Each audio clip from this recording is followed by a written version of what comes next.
Hello दोस्तों, मैं जयपुर से doctor Tripti Vijayvargiya SSN Subodh PG autonomous college से आप लोगों का अपने यूट्यूब चैनल पर वेलकम करती हूँ।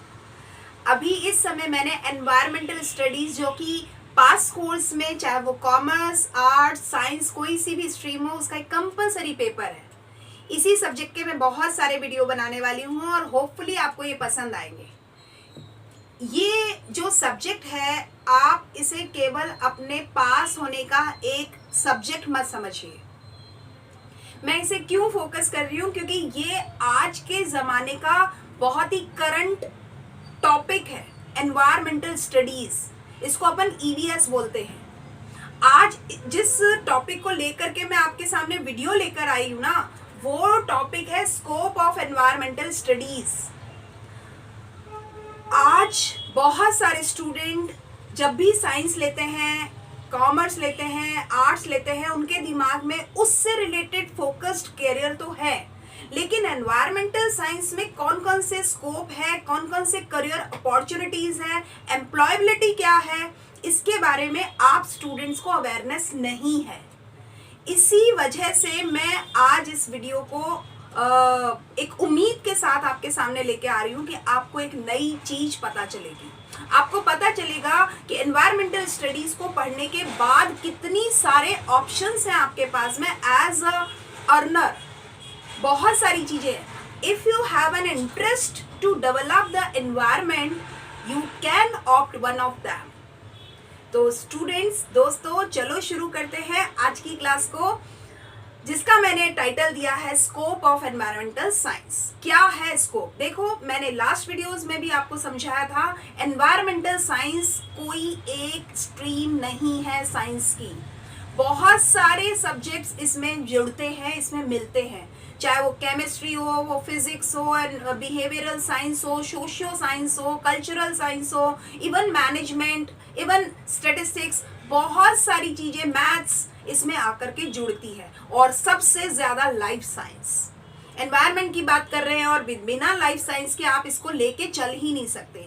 तो जरा आज इसकी बात करें कि क्या क्या स्कोप है। तो सबसे पहली एक बहुत इंपॉर्टेंट चीज आपने देखा होगा, मैंने कैपिटल में एक वर्ड लिख दिया है, दैट इज वास्ट।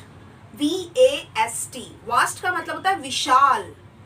स्कोप के नीचे लिखा है मैंने वास्ट है। ये इसका क्षेत्र जो है बहुत विशाल है, बहुत बड़ा है। यू कैन नॉट इमेजिन कि ये कहाँ तक फैला हुआ है। क्यों? इसका कारण ये है, मल्टीडिसिप्लिनरी है ये। इसमें बहुत सारे विषय आकर के जुड़ते हैं। ये केवल साइंस नहीं है, ये केवल मैथ्स नहीं है, केवल केमिस्ट्री नहीं है, केवल मैनेजमेंट नहीं है, केवल सोशियो साइंस नहीं है, बहुत कुछ है ये। All multidisciplinary subjects are included in this particular paper. तो इसका मतलब है covers wide range of subject matters related to complex life supporting system. आज जो हमारा लाइफ सपोर्टिंग सिस्टम है, हमें क्या पानी की जरूरत नहीं है, हमें क्या एयर की जरूरत नहीं है, जमीन नहीं चाहिए क्या, हमें जिंदगी नहीं चाहिए क्या, हमें ये जो हमारा लाइफ सपोर्टिंग सिस्टम है ना, जिसको हमने 4 लेयर में बात करी थी कि लिथोस्फेयर भी होता है, बायोस्फेयर भी होता है, एटमॉस्फेयर भी होता है और हमारा हाइड्रोस्फेयर भी होता है। तो ये जो हमने 4 सिस्टम की बात करी है ना, ये सिस्टम हमारे बहुत कॉम्प्लिकेटेड है। तो इस कॉम्प्लिकेटेड लाइफ सपोर्टिव सिस्टम में इतने सारे सब्जेक्ट आकर के जुड़ते हैं, इस वजह से इसका स्कोप बहुत वास्ट है। इस बात से आपको ये तो समझ में आ गया है कि हमें इसे जो हल्के में लेने की एक आदत आ गई है ना, अब हमें इस अप्रोच को छोड़ना ही होगा। एनवायरमेंटल स्टडीज बहुत इंपॉर्टेंट है, बहुत सारी एम्प्लॉयबिलिटी इसमें समेटे हुए हैं। जरा देखें इसमें क्या क्या चीजें हो सकती है और आपके इंटरेस्ट एरियाज क्या है, जरा इनको समझने की कोशिश करते हैं। इस सब्जेक्ट को मैंने वीडियो बनाने के लिए इसे 2 मेजर हिस्सों में बांट दिया है। एक तो मैंने कहा है वो सेक्टर्स जहां पे एनवायरमेंटल स्टडीज लागू होता है, और एक वो पोस्ट जिसमें हम ये कह सकते हैं ये पोस्ट होती है। इसमें कौन कौन सी पोस्ट क्रिएट हो सकती है वो भी मैंने आपको बताई है। कौन कौन से सेक्टर्स पे लागू हो रहा है, n numbers of sectors are included in the environmental studies. तो शुरू करें, सबसे पहले की बात करते हैं इंडस्ट्रीज। बहुत ज्यादा अगर हमारे जिंदगी में अगर एक बात कहें कि if there is no business there is no life, ये बिल्कुल सही है कि अगर हमारे यहाँ व्यवसाय नहीं है तो हमारा जीवन भी संभव नहीं है। और इंडस्ट्री क्या होता है? Industry is a group of same type of business units, ये है इंडस्ट्री। बहुत सारे स्टूडेंट इंडस्ट्री वर्ड में बहुत गड़बड़ी करते हैं, बिजनेस को मान लेते हैं industry. Industry is not business, not only a single unit of business is called industry. Industry is the group of same type of business units is industry. तो ये जो उद्योग है, उद्योगों पर एनवायरमेंटल साइंस कैसे लागू होता है, आप देखो किस तरीके से उद्योगों में हमें एनवायरमेंटल क्लीन टेक्नोलॉजी को अप्लाई करना होगा, कंट्रोलिंग पोल्यूशन के लिए हमें कौन सी स्कीम्स, कौन से टेक्निक्स को फॉलो करना होगा, हमें वेस्ट को कैसे डिस्पोज करना है उसके बारे में हमें बहुत ज़रूरत पड़ती है। ऐसे ही एनवायरमेंटल ऑडिट भी होती है बच्चों, इंडस्ट्री में ऑडिट का काम बहुत इंपॉर्टेंट है। तो एनवायरमेंटल ऑडिट भी होती है कि आपके द्वारा जो प्रोडक्शन किया जा रहा है ये हमारे एनवायरमेंट को कहीं हार्म तो नहीं कर रहा, तो इसकी भी ऑडिट की जाती है। और इस सारी चीज़ों के लिए हम ये कह सकते हैं इंडस्ट्री पर एनवायरमेंटल साइंस का कितना बड़ा स्कोप है। अब अगर बात करें कंसल्टेंसी की, कंसल्टेंसी का मतलब होता है सलाह मशवरा। अब सलाह मशवरा करने में देखो बात को समझिएगा, जो एनवायरमेंटल कंसल्टेंट्स जो होते हैं वो बहुत सारे लोग हायर किए जाते हैं अपने एक्सपर्ट सर्विसेज की वजह से, अपनी मास्टरी की वजह से, चाहे वो गवर्नमेंट हो, चाहे वो एनजीओज हो या वो इंडस्ट्रीज हो, ये लोग इनकी सेवाओं को हायर करते हैं। तो जो कंसल्टेंसी एरिया है, सेक्टर है, वहाँ पे भी एनवायरमेंटल स्टडी की आपको फ़ायदा मिलता है। इसमें आप चाहे लेबोरेटरी प्रैक्टिसेस कह लो, चाहे वो फील्ड बेस्ड स्टडीज़ कह लो, इनको बहुत सारी चीज़ों को इसमें शामिल किया जाता है। और इसमें एनवायरमेंटल इम्पैक्ट असेसमेंट के बारे में आपको बहुत अच्छी नॉलेज दी जाती है। तो कंसल्टेंसी भी अपने आप में एक बहुत अच्छा एरिया है जहाँ पे एनवायरमेंटल स्टडी के नॉलेज की वजह से आपके पास एक एम्प्लॉयबिलिटी जनरेट होती है। आगे बढ़ते हैं, that is research and development. नित्य नए परिवर्तन हो रहे हैं, नित्य नए कंपोजिशन बदल रहे हैं हमारे एनवायरनमेंट में। ऐसा क्यों हो रहा है, इसको कैसे कंट्रोल करना है, इसको कैसे कम करना है, मिनिमाइज करना है, इसको किस तरीके से ओवरकम करना है, ये सारी चीजें जो है एक R&D सेक्टर में बहुत इंपॉर्टेंट काम करती हैं।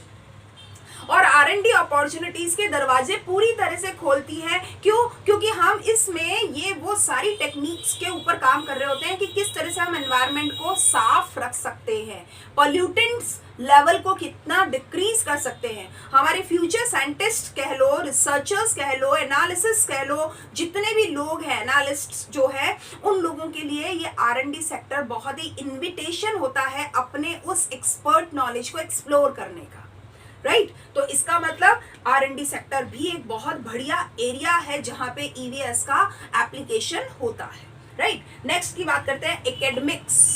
एकेडमिक्स कितना इंपॉर्टेंट है, देखो हम जो पढ़ रहे हैं, हम जो डिग्री ले रहे हैं, उसमें भी इसका बहुत मेजर रोल होता है। इसमें टीचर्स, लेक्चरर्स, जो प्रोफेसर्स होते हैं, ये स्टूडेंट्स को इसकी नॉलेज दे रहे हैं। What I am doing right now, actually I am just sharing my knowledge. तो ये जो एकेडमिक्स जो होते हैं EVS में, आपके पास ये भी एक चांस होता है कि you can gain the degree and certificate, diploma और PG diploma certificates in this area and you can teaching to all other persons. तो ये एकेडमिक में भी इसका एक अपॉर्चुनिटी है और इसके जरिए आप ये बता पाते हो कि किस तरीके से स्टूडेंट यूनिवर्सिटी लेवल पे एक डिग्री गेन करके और एनवायरनमेंट रिलेटेड कई एक्सपर्ट नॉलेज ले सकते हैं। साथ के साथ वो इसी में अपना जॉब अपॉर्चुनिटी भी सर्च कर सकते हैं। तो ये एक एकेडमिक ही होता है जो इस चीज़ों को आपको बताता है। इसीलिए मैं आपको कह रही हूँ presently I am doing like this. मैं आपको यही चीज समझा रही हूँ कि एनवायरमेंटल साइंस की क्या क्या चांसेस हैं आगे बढ़ने के। अब आगे बात करते हैं ग्रीन मार्केटिंग। आपने मार्केटिंग वर्ड सुना है, लेकिन ग्रीन मार्केटिंग की शायद आपको नॉलेज नहीं है। देखो, आप बहुत जनरली आप पढ़ते होंगे ISO पढ़ते हो आप, और ISO क्या है, एक जो हमारा स्टैंडर्डाइजेशन का एक इंटरनेशनल लेवल पे ऐसी ऑर्गेनाइजेशन है जो हमें ये बताती है कि ये एनवायरमेंटल फ्रेंडली कितना होगा। अब अगर ISO 4000 की मैं बात करूं, है ना, ISO 4000 की बात करूं तो ये वो चीजें हैं जो मार्केटिंग स्ट्रेटजीज को फॉलो करते हैं और एडिशनल करियर अपॉर्चुनिटीज को डेवलप करते हैं। ये इको फ्रेंडली प्रोडक्ट्स जो होते हैं ना, उसके बारे में इनकी मार्केटिंग की जाती है और उनको ज़्यादा से ज़्यादा कंजम्पशन के लिए प्रमोट किया जाता है, ताकि कि इको फ्रेंडली होने की वजह से पॉल्यूटेंट लेवल को हम कम कर सके। तो इसका मतलब ग्रीन मार्केटिंग में ISO जो 4000 है वो भी आपको एक अपॉर्चुनिटी क्रिएट करता है कि इसमें भी ये एक सेक्टर है जहां पे EVS की नॉलेज आपको काम देती है। ऐसे ही ग्रीन मार्केटिंग के जैसा ही है ग्रीन एडवोकेसी। ग्रीन मीडिया भी है, एक और होता है ग्रीन मीडिया भी होता है। इसमें मैं आपको बता देती हूँ मीडिया। अभी पहले एडवोकेसी की बात करते हैं। एडवोकेसी क्या कह रहा है, इसमें क्या होता है, ऐसे लॉयर्स होते हैं जो एनवायरमेंटल जो टेक्नोलॉजीज हैं उनको इंडस्ट्रीज पे लागू कराते हैं। ये आपको कंसल्टेंसी का काम भी कर सकते हैं, ये एडवाइजरी का काम भी कर सकते हैं। और ये लोग वो होते हैं जिनको अगर आप एक वर्ड जानते हो PIL, आपको मैं बता दूं PIL जो सूट फाइल करने होते हैं वो यही लोग करते हैं, जो लोग ग्रीन मार्केटिंग का, ग्रीन एडवोकेसी का काम करते हैं। आपको मैं एक एग्जांपल देती हूँ। जैसे आगरा का ताजमहल, आज ये हमारे इंडिया की नहीं विश्व में हमारे इंडिया की पहचान है। केवल इंडिया की नहीं, विश्व में हमारे इंडिया की पहचान है। ये 7 वंडर्स में से एक है। अब अगर किसी इंडस्ट्री से निकलने वाला स्मोक है ना, यमुना नदी के किनारे पे, गुड़गांव की साइड पे, हरियाणा बॉर्डर पे जो जिस तरीके की इंडस्ट्रीज बहुत तेजी से उभर रही हैं, बढ़ रही हैं और पॉल्यूशन लेवल बहुत हाई हो रहा है, उसका असर ताज की सुंदरता पर आ रहा है, ताजमहल की सुंदरता पर आ रहा है। तो बहुत सारे लोगों को ये तकलीफ है कि कुछ उद्योगों से निकला हुआ जो वेस्ट है, चाहे वो स्मोक के रूप में, डस्ट के रूप में, गैस के फॉर्म में है, अगर वो हमारी सुंदरता के परिचायक ताजमहल को नुकसान पहुंचा रहा है, तो we have a right to raise the voice. हमारे पास एक अधिकार है, हम अपनी आवाज को उठाएं। तो इसके किसके जरिए उठाएं? क्योंकि देखो, ताजमहल मेरा या तुम्हारा तो है नहीं, ये तो नेशनल प्रॉपर्टी है। और इसके लिए अगर मुझे तकलीफ होती है तो आप ये तो नहीं कह सकते ना भाई तेरे को क्यों तकलीफ हो रही है। बात को समझिएगा। तो जब हम पब्लिक इंटरेस्ट के लिए कोई एडवोकेसी या जुडिशरी सपोर्ट लेना चाहते हैं तो वो PIL के जरिए होता है, public interest litigation. Public interest litigation के जरिए ही हम अपनी बात को जुडिशरी बॉडी के सामने लेकर आते हैं। तो इस चीज को लेकर आने में जो मेजर भूमिका निभाते हैं वो होते हैं ग्रीन एडवोकेट्स। ये ग्रीन एडवोकेट्स होते हैं। अब एक और एग्जांपल आपको मैं देती हूँ, जैसे गंगा नदी। गंगा नदी में जो जिस तरीके से पोल्यूशन मिल रहा है, वाटर पोल्यूशन हो रहा है उसमें, और गंदगी हो रही है, उस वजह से जो लोगों की धार्मिक आस्थाओं पर कुठाराघात हो रहा है, यानी उनकी हर्ट हो रही है, जो रिलीजियस इमोशंस हैं वो हर्ट हो रहे हैं, इसके लिए भी PIL फाइल होती है। PIL का मतलब मैंने आपको बता दिया कि जो लोक नीति के लिए किए गए केसेस होते हैं, जो सबके हितों में होते हैं, किसी एक व्यक्ति के हित की बात नहीं होती है, ये नेशनल प्रॉपर्टी के हित में किया गया एक कानूनी दावपेच होता है, इसी को PIL कहा गया है। तो ये मैंने आपको एग्जाम्पल बताया है, एक ताजमहल का, एक गंगा नदी के साफ सफाई का। तो आप देखेंगे तो ये सारे कामों को करवाने वाला जो लोग हैं वो एडवोकेसी सेक्टर होता है, जिसको हमने ग्रीन एडवोकेसी कहा है। होपफुली आपको ये बात समझ में आई होगी। ऐसे ही होते हैं जैसे ग्रीन मीडिया। मैं अभी एक और ऐड कर दिया है इसमें, एक मैंने sector green media. Green media में क्या होता है? ग्रीन मीडिया में होता है जब लोग इन ऑर्डर टू, जब हम बात करेंगे कि किस तरीके से लोग जनरेट करते हैं अवेयरनेस को एनवायरनमेंट के रिलेटेड, उसमें स्किल्ड मैन पावर को यूज किया जाए ताकि कि हम ज्यादा से ज्यादा इलेक्ट्रॉनिक मीडिया और प्रिंट मीडिया के क्षेत्र में और ज्यादा डेवलपमेंट कर सकें। इस तरीके की मैगजीन्स और न्यूज़पेपर्स को रेगुलरली पब्लिश किया जाए जो एनवायरमेंटल थीम को फोकस किए हुए हों और हमारे को एनवायरमेंटल अवेयरनेस से रिलेटेड हो चीजें। ऐसे आर्टिकल्स, ऐसे पेपर्स पब्लिश किए जाएं ताकि कि लोग ज्यादा से ज्यादा चीजों के बारे में eco friendly point of view से सोचना शुरू कर दें। इसको कहते हैं ग्रीन मीडिया। जब एनवायरनमेंट के हित में पब्लिक इंटरेस्ट को दिमाग में रखते हुए जो भी प्रिंट मटेरियल पब्लिश किया जाता है उसको ग्रीन मीडिया कहते हैं। तो ये वो सेक्टर हो गया, है ना। तो यानी कि ईवीएस की जानकारी आपको यहाँ पे भी एक अपॉर्चुनिटी क्रिएट करती है। अब आगे बढ़ते हैं। एनजीओज, जो नॉन गवर्नमेंट ऑर्गेनाइजेशंस होते हैं, ये वही होते हैं। एनजीओज में क्या होता है, इन दिनों पता है आपको कि ये एनजीओ का जो ट्रेंड है बहुत जबरदस्त हुआ है, बहुत सारे लोग एनजीओज रन कर रहे हैं। इसमें चाहे वो ग्रीन पीस से रिलेटेड हो, वाटर कंजर्वेशन से रिलेटेड हो, इंटरनेशनल एजेंसीज हो सकती हैं, WWF से रिलेटेड हो सकते हैं, CSC, CEE, ये इस तरीके की जो चीजें हैं ना, ये एनजीओज की मेन थीम होते हैं। और इसके जरिए गवर्नमेंट जो फंड देती है वो यही एक कोशिश होती है कि कुछ प्राइवेट लोग अपने एफर्ट से और गवर्नमेंट के फंड को यूज करते हुए हमारे कुछ ऐसे काम, कुछ ऐसी स्कीम्स जो शायद डायरेक्टली गवर्नमेंट नहीं अप्लाई कर पाती है, तो वो जो पब्लिकली होते हैं ये चीजें, प्राइवेट में जो लोग इस तरह को करते हैं, तो इसको गवर्नमेंट सपोर्ट करती है नॉन गवर्नमेंट ऑर्गेनाइजेशंस के नाम से। एक तो गवर्नमेंट अपनी एक ऑर्गेनाइजेशन को रन करे और एक वो गवर्नमेंट ऑर्गेनाइजेशन तो नहीं है, वो प्राइवेट ऑर्गेनाइजेशन है, लेकिन फंडिंग सारी गवर्नमेंट एजेंसीज से होती है और उसका जो मोटो होता है वो गवर्नमेंट स्कीम्स को सपोर्ट करना होता है। चाहे पानी बचाओ, चाहे किसी चीज की साफ सफाई हो, चाहे गर्ल एजुकेशन हो, या बच्चों को पढ़ाओ, या लेबर, जो चाइल्ड लेबर है उसके रेट को रिड्यूस करो,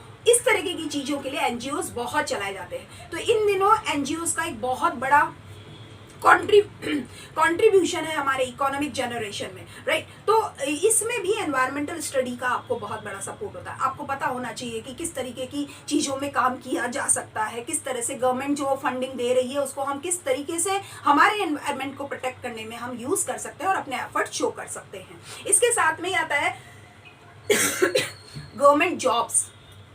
कई ऐसे सेक्टर्स हैं जहाँ पे गवर्नमेंट जॉब्स अवेलेबल है इस एनवायरमेंटल साइंस में, जैसे चाहे वो एनवायरमेंटल मिनिस्ट्री हो, चाहे पोल्यूशन कंट्रोल बोर्ड्स हो, या नेशनल पार्क्स वगैरह होते हैं, या बायोस्फीयर रिजर्व्स वगैरह होते हैं, यहाँ पे गवर्नमेंट जॉब्स है। तो अगर आपको ईवीएस की जानकारी है, आपके पास कोई डिप्लोमा या कोई सर्टिफिकेट डिग्री वगैरह है, तो you have a chance to create the government jobs in these sectors, right. आगे की बात करते हैं। कई इंटरनेशनल एजेंसीज ऐसी होती हैं, बहुत सारी ऐसी हैं, जैसे UNEP है ना, IUCN, TSBF या वर्ल्ड बैंक रिक्वायर जो है वो इस तरीके के क्वालिफाइड ह्यूमन जो रिसोर्सेज हैं उनको वो हायर करना चाहते हैं। They are searching qualified human resources कि उनको वो एनवायरमेंटल जॉब्स दे सके। इंटरनेशनल एजेंसीज इस तरीके की वर्किंग कर रही होती है। तो इट इज ओनली नीडेड कि आपको ये पता होना चाहिए किन किन सेक्टर्स में हमें इस सब्जेक्ट के जरिए आगे बढ़ने के चांसेस हैं। तो ये ना केवल आपकी एम्प्लॉयबिलिटी को जनरेट करते हैं, मैं तो ये कहूँगी एम्प्लॉयबिलिटी तो आपकी जनरेट होती है, पर इनडायरेक्टली ये हमारे देश का भला करने की दिशा में एक बहुत महत्वपूर्ण कदम होता है जो आपकी तरफ से होता है। I am just guiding you, मैं तो केवल आपका मार्गदर्शन कर रही हूँ, पर यू हैव अ चांस कि if you have interest just go proceed, right.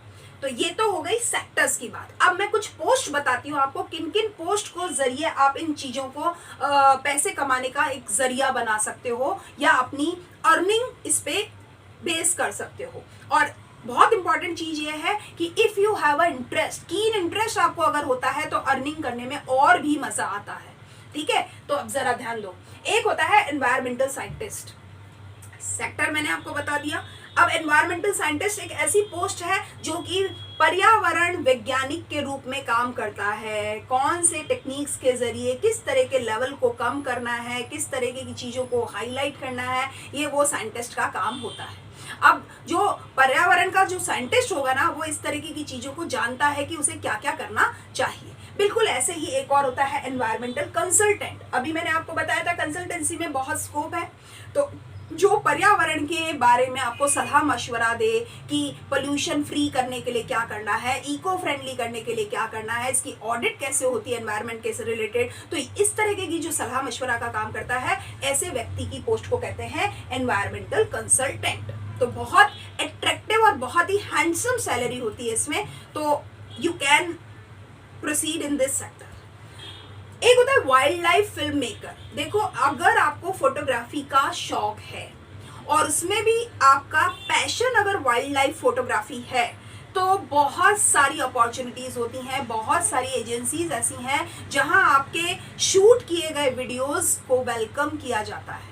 बहुत सारे एग्जीबिशंस, बहुत सारे फेयर इस तरीके के लगते हैं जहां पे वाइल्ड लाइफ फोटोग्राफी को प्रमोट किया जा रहा है। इसी के ज़रिए हम बिल्कुल अलग तरह की दुनिया को हमारी वास्तविक दुनिया के सामने लेकर आते हैं। बहुत सस्पेंस से भरी हुई है वाइल्ड लाइफ, चाहे वाटर वाइल्ड लाइफ कह लो, चाहे वाइल्ड लाइफ कह लो, बहुत सस्पेंस से भरी हुई होती है। और ऐसे जो फोटोग्राफर होते हैं वो बहुत ही पैशनेट होते हैं उस अनरिवील्ड सस्पेंस को सामने लाने के लिए, जो आज तक शायद दुनिया में सामने आया नहीं। बहुत ही पैशनेट होते हैं ऐसे फोटोग्राफर, ठीक है। उन्हें हर वो एंगल की समझ होती है कि कहाँ से कौन सी चीज को किस तरह से लिया जाए कि वो खूबसूरती से कैच हो जाए कैमरे में, राइट। तो capturing is a most important thing. अब आते हैं हम एनवायरमेंटल फोटोग्राफर हो गया।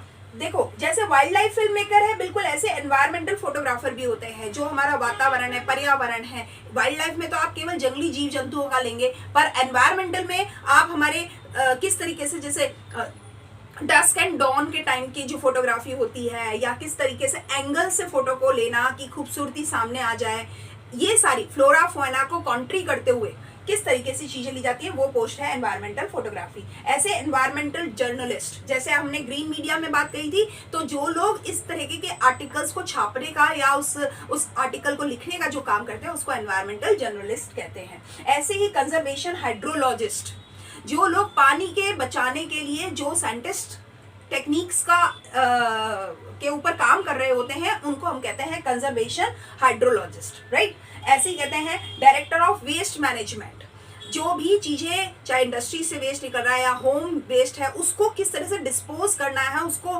किस तरीके से डिग्रेड करना है और वो हमारे एनवायरनमेंट को नुकसान भी ना पहुंचाए, ऐसे वेस्ट मैनेजमेंट को कहते हैं। ये एक पोस्ट है डायरेक्टर ऑफ वेस्ट मैनेजमेंट। ऐसे सोलर टेक्नीशियन, आपको मालूम है सन जो है सोलर एनर्जी का मेजर सोर्स है, और ये सन जो है एनर्जी में मेजर सोर्स है, राइट। तो इसमें किस तरीके से हमारे को अर्निंग हो सकती है, सोलर जो टेक्नीशियन होता है उसे पता होता है कि किस तरह के पैनल को कैसे लगाना चाहिए, कैसे सोलर से हम एनर्जी लेकर के उसको हम इलेक्ट्रिसिटी में कन्वर्ट कर सकते हैं। तो ऐसे लोग बहुत ही बेहतरीन एक स्मार्ट पैकेज लेते हैं सैलरी में, तो ये भी एक अट्रैक्शन होता है। ऐसे एनर्जी मैनेजर, एनर्जी को किस तरीके से कन्वर्जन करना। आपको एनर्जी के बारे में एक बहुत बढ़िया स्टेटमेंट पता होगा, energy can not be created, can not be destroyed, it is only stored और ट्रांसफॉर्म्ड। ये केवल या तो इकट्ठा की जा सकती है या रूप बदला जा सकता है। इसको ना तो आप पैदा कर सकते हो, ना ही से आप खत्म कर सकते हो। Energy is for ever, energy हमेशा है, हर चीज में, हर जगह पर एनर्जी है। It is only need to identify and we can transform, right. तो कैसे ट्रांसफॉर्म करना, वो सब एनर्जी मैनेजर देखता है। तो ये भी एक अच्छी पोस्ट है। एनवायरमेंटल इंजीनियर, वही केमिस्ट्री के पॉइंट ऑफ व्यू से और फिजिक्स के पॉइंट ऑफ व्यू से एनवायरनमेंट को किस तरह से प्रोटेक्ट करना है, हमारे पॉल्यूटेंट लेवल को किस तरह से डिक्रीज करना है, उसमें ये इंजीनियर्स अपना कंट्रीब्यूशन देते हैं। एक होता है क्लाइमेटोलॉजिस्ट। क्लाइमेटोलॉजिस्ट जो होता है क्लाइमेट से रिलेटेड जो सारी चीज़ों की समझ रखता है, किस तरीके से जो जलवायु का जो परिवर्तन हो रहा है वो किस तरह से हमारी लाइफ में बदलाव ला रहा है, और लाइफ में हमारी कौन कौन सी हरकतें हैं जो जलवायु में परिवर्तन कर रही हैं। आपको देखा होगा ओजोन लेयर जो हमारी डैमेज हो रही है, उसकी वजह से जो ग्लोबल वार्मिंग का जो परसेंटेज जो बढ़ रहा है, ये जो सब चीज़ों की समझ रखने वाले जो लोग होते हैं उनको बोलते हैं क्लाइमेटोलॉजिस्ट। क्लाइमेट के बारे में एक अच्छी जानकारी रखने वाले लोग।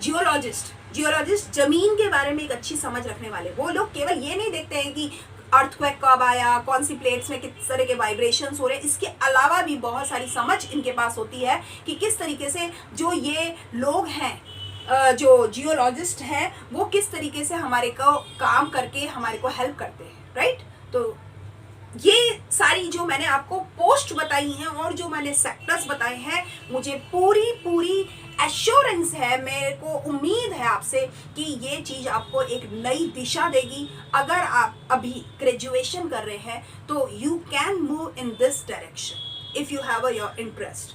तो अगर आपको पता नहीं होता तो हमारे को शायद आगे बढ़ने का चांस ही नहीं होता। पर यदि समय पर पता लग जाता है तो आप इस दिशा में आगे बढ़ सकते हैं। और यही मेरी एक्चुअली गुरु दक्षिणा होगी कि यदि आपको मेरे इस वीडियो की वजह से कोई नई एम्प्लॉयबिलिटी अपॉर्चुनिटी क्रिएट होती है और आप अपने इंटरेस्ट के हिसाब से उस चीज में आगे बढ़ते हो, तो मेरे लिए इससे बेहतरीन कोई रिवार्ड नहीं होगा। आज के लिए इतना ही। Thanks for keep watching my videos regularly. Thank you.